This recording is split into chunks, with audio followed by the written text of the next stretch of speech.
when I met Richie Sambora, and I had no idea that he actually knew who I was. We were opening for Bon Jovi, and he came up to me and he said, "Hey, Reb," and I was like, "Whoa, Richie Sambora, you totally know my name." He was like, "Man, you're the luckiest guitar player in rock." And I said, "Why am I the luckiest guitar player in rock, Richie Sambora?" And he said, "Man, you got the longest solo on the radio. Have you heard my solos?"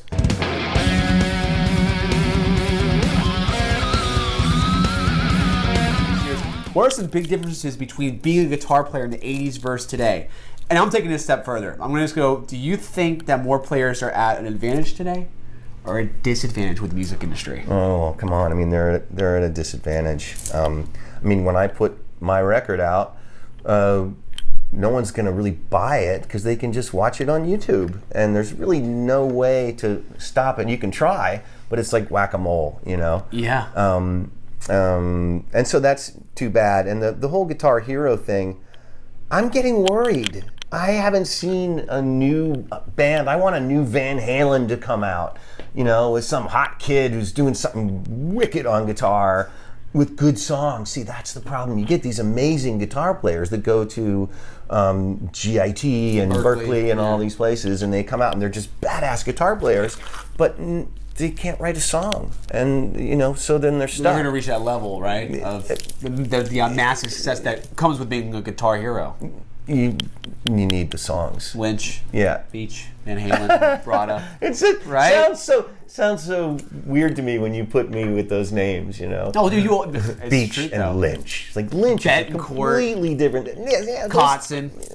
Those guys are all shredders. I don't. You guys were all on the same cover of that magazine, Guitar World. That's true. In the 90s. That's true. That's right. That infamous issue. Richie and Paul Gilbert and just badasses, man. Those guys. I have my one thing that I do, But you do it cheating. Well. And you're in Whitesnake, and you're in Winger. I am. Come on, dude. Guitar hero. Straight up. Well, so, thank you. We're going to finish this off real quickly. What's the one guitar you wish you never sold? Definitely Blue Kramer. Really? Yeah. Someone's telling me Kramer needs to put this guitar out again and make a Rebbeach signature model throwback to that time. Shouldn't have sold that one. And there was a 7-string, an Ibanez 7-string that Mace Bailey redid all the electronics for me. Steve Vai gave it to me, and I was destitute. I was so broke. I lived off of selling guitars for an entire year. Because Winger went from selling 1 million records to selling 80,000 records on pull, arguably our best record. Right. Yeah. So it was really a bummer. It was the dark time. Yeah. But then I got Alice. You got Alice Cooper, right? Which got all back to you. Then Kip had to loan me $500 for the flight to fly out there and audition. About that. No kidding. So that money just comes and it goes. You guys were all over MTV and everything, man. Well, we signed a crappy contract to begin with. That's usually what happened. Yeah. So we didn't really see, I was wondering, why is Dokken driving around in Ferraris, Right. We sold as many records as them, gee whiz. Let me ask you, do you think people really even need a label anymore with how easy it is to make music at home on your computer and distribute it on social media? Yeah, but I hear you need a good publicist to really make it work. That's what I just heard last week. That's what it is. You're a publicist? No. You'd be a good publicist. You've got what it takes. You're a good salesman. I would buy anything from you. Thank you. How does Rebbeach define shred?